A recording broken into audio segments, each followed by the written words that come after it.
I mean, they have used a quota in assembling their board. And this has resulted in more senior executives getting forced out.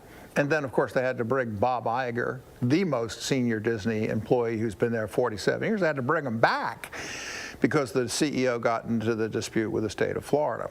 And, you know, that affected their bottom line. So, yes, it does affect, ageism does affect all of these decisions.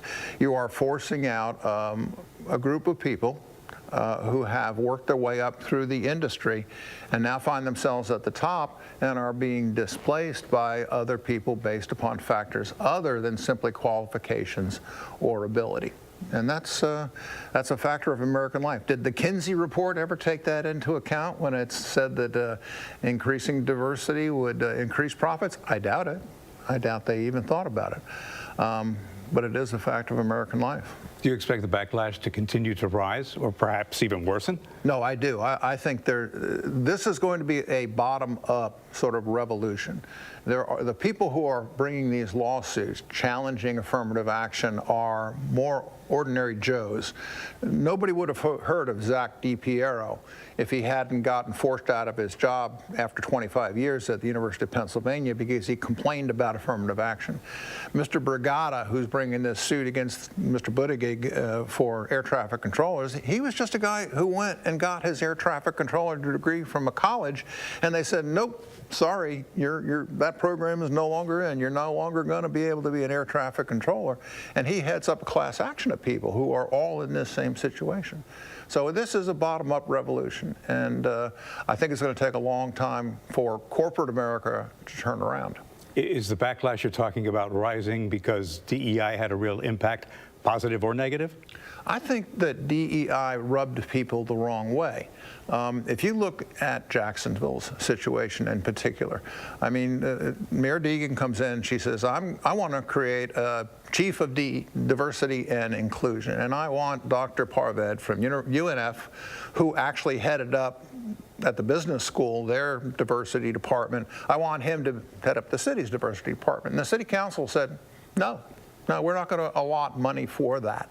And there was a lot of back and forth. Donna Deegan even took swipes at Governor DeSantis. He said, well, you know, DeSantis is no friend of DEI, and that's why the Jacksonville City Council won't approve this money for the DEI. Anyway, she went ahead and found the money. She created the position, and Dr.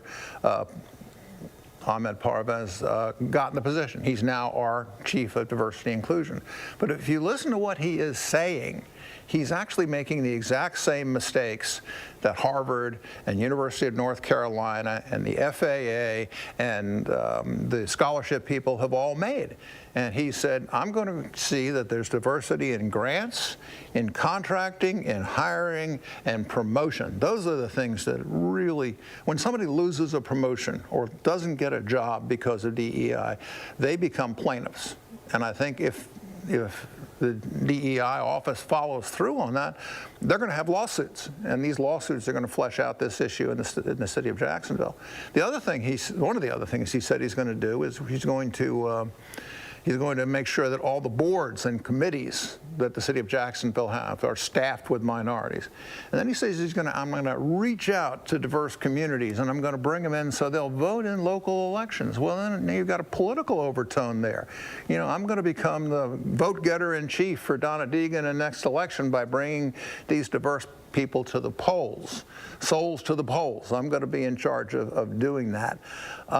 So they're really setting, in my opinion, the city of Jacksonville is setting itself up for a contentious period with lots of lawsuits. Does this nation, does corporate America ever really learn its lesson, or does it just, you know, swing one way and swing the other and never find that middle ground? Yeah, well, it doesn't. You know, the very word diversity comes from two Latin words, which diverse, which is to blow people apart or burst people apart, and verse, change of direction. And so we're complaining about the fact that the United States is more divided than ever, which again contains that word DIV, burst apart. And yet we have more and more diversity, equity, and inclusion. Well, there is no equity. Well, equity has sort of gone a little bit out of the title. But The question is, I mean, people are saying, well, we need more DEI because we're so diverse in our political views. And there are people who are saying maybe the reason that we have such division in this country is because no longer is race not a factor. Race is the most important factor. Race is what we talk about all the time. Race is the very first consideration that comes into your mind when you're thinking about, I want to apply to an elite college, I want to get an elite job, I want to be promoted. It's always a question of race, and maybe that's why we're so divided as a nation. Fundamental question, last question, bottom line question. When all's said and done, according to the law, and even the Supreme Court ruling, based maybe just for college admissions, but certainly applicable in corporate America's mind, is DEI hiring illegal?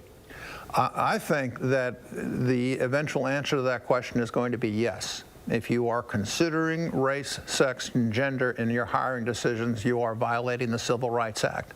And I want to tell you one other thing about that scholarship program that was only for African American women. One of the three judges on the 11th Circuit dissented, and his dissent was white people don't have a civil right under the Civil Rights Act to file a lawsuit. Now, to a lot of people, that's a pretty shocking idea, the idea that we have a Civil Rights Act that gives you the right to bring a lawsuit if you're discriminated against on the basis of race. But according to this one judge, white people don't have that right. And I think that that's an old way of thinking, and that way of thinking is going away. You know, the Supreme Court is going to consider two civil rights cases on EEOC and hiring based upon race this term. And I think they're going to further massage this idea that civil rights, that everybody has civil rights.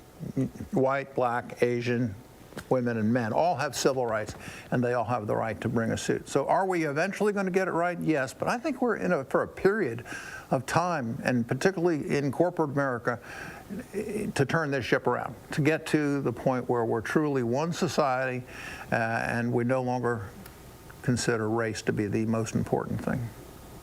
Will we live to see it? Oh, I hope to live a long time, so yes. Good. We're ending on a positive note. Yes. Rod Sullivan, always a pleasure. Bruce, enjoyed it. Appreciate you watching us on Path to the Polls. If you'd like to weigh in, you can certainly feel free to email me. Keep it on an even keel. bhamilton@wjxt.com. Watch Path to the Polls on your own time, your own schedule, on demand on News4Jax Plus, the News4Jax YouTube channel, and News4Jax.com. Have a great day.